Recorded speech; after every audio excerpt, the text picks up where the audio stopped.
কর্মব্যস্তময় জীবনে আপনি হাতে যদি কিছুটা সময় পেয়ে যান তাহলে কি করবেন বলুন তো? হয়তো পরিবারকে নিয়ে কোথাও ঘুরতে যাবেন, পরিবারের সঙ্গে সময় কাটাবেন। আর তার পাশাপাশি হয়তো বন্ধু-বান্ধবদের সঙ্গে কোনো এক চায়ের দোকানে গিয়ে চায়ের আড্ডায় বসবেন। তবে বীরভূমের এই সিভিক ভলেন্টিয়ার্স যা করে দেখাচ্ছেন শুনলে হয়তো আপনি নিজেও অবাক হবেন। কি এমন করে দেখাচ্ছেন এই বীরভূমের সিভিক ভলেন্টিয়ার? জানতে হয়তো ইচ্ছা হবে আপনারও। বহুরূপে সম্মুখে তোমার ছাড়ি কোথা খুঁজিছ ঈশ্বর, জীবে প্রেম করে যেই জন সেই জন সেবিছে ঈশ্বর। স্বামী বিবেকানন্দের এই বাণী শিবায়ন ভট্টাচার্যের মূল মন্ত্র। তাই হয়তো শিবজ্ঞানে জীব সেবা করে চলেছেন সিভিক ভলেন্টিয়ার শিবায়ন। মাসিক বেতনের মধ্যে প্রায় অর্ধেকেরও বেশি বিলিয়ে দেন তিনি গরিব দুস্থ অসহায় মানুষদের জন্য। এই শিবায়নের বাড়ি রামপুরহাটের কুসুম্বা গ্রামে, যেখানে খোদ মুখ্যমন্ত্রীর মামার বাড়ি। পরিবারের অবস্থা খুব একটা সচ্ছল সেটা নয়, তবে গরিব দুস্থ অসহায়দের পাশে দাঁড়ানোর প্রচেষ্টা সেই ছোট থেকে। একজন হচ্ছে ট্রাফিক রামপুরহাট রামপুরহাট ট্রাফিকে আমি কর্মরত একজন সিভিক ভলেন্টিয়ার ফোর্স। আমার ছোট থেকেই আমার সেবা করা অভ্যাস। আমি দেশের জন্য আমি ছোট থেকে যখন থেকে আমার জ্ঞান হয়েছে তখন থেকে দেশের প্রতি আমার ভালোবাসা আছে। আমি ছোট থেকেই গরিব পরিবেশ থেকে উঠে এসেছি। তো আমি যখনই ডিউটি করি, যখনই ডিউটি থেকে বাড়ি ফিরি বা ডিউটি কমপ্লিট করি, আশেপাশে দেখেছি শীত থেকে শুরু করে বিভিন্ন সিজনে অনেক অসহায় মানুষ আছেন যারা হয়তো এক মুঠো খেতে পাচ্ছেন না বা পোশাকের জন্য অনেকে হয়তো অসহায় অবস্থায় কাটাচ্ছেন। তা আমি দেখেছি যে আমার বেতন থেকে যদি ৩ থেকে ৪,০০০ টাকা করে ওনাদের জন্য রেখে যদি ওনাদের কিছুটা হেল্প করা যায়, তার জন্য আমি মাসিক বেতনের একটা বড় অঙ্ক তিনি গরিব দুস্থদের জন্য খরচ করে থাকেন। পথ শিশু থেকে শুরু করে রেল স্টেশন অথবা বাস স্ট্যান্ডে যে সমস্ত মানুষেরা অনাহারে দিন কাটান তাদের একমাত্র আশার আলো এই শিবায়ন। নিজের সামর্থ্য মতো কখনো এক মুঠো ভাত, আবার শিশুদের শুকনো খাবার দিয়ে তিনি পাশে দাঁড়ান।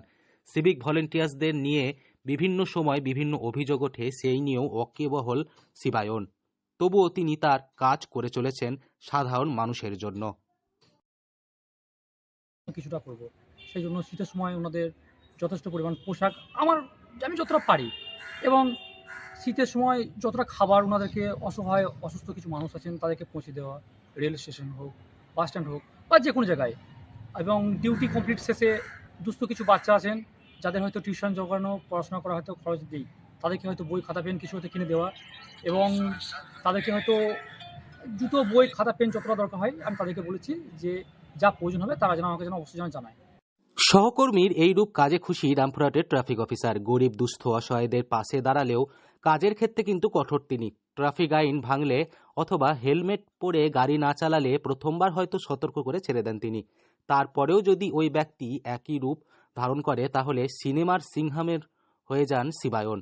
বর্তমানে দুরারোগ্য রোগীদের পাশে দাঁড়িয়ে আত্মবল বাড়িয়েছেন তিনি। চিকিৎসা ক্ষেত্রের উন্নতির জন্য ইতিমধ্যেই মরণোত্তর দেহদান করেছেন তিনি। সে বিষয়ে তাদেরকে হেল্প করি, এবং সবথেকে বড় ব্যাপার হচ্ছে মরণোত্তর দেহদান, যেটা আমি করেছি এবং আমার পরিবারকে করিয়েছি। এই আমাদের ভারতবর্ষে প্রত্যেক দিন অনেক মানুষ আছেন যারা অঙ্গহীন অবস্থায় জন্ম নিচ্ছেন, যাদের হয়তো চোখে দেখতে পান না।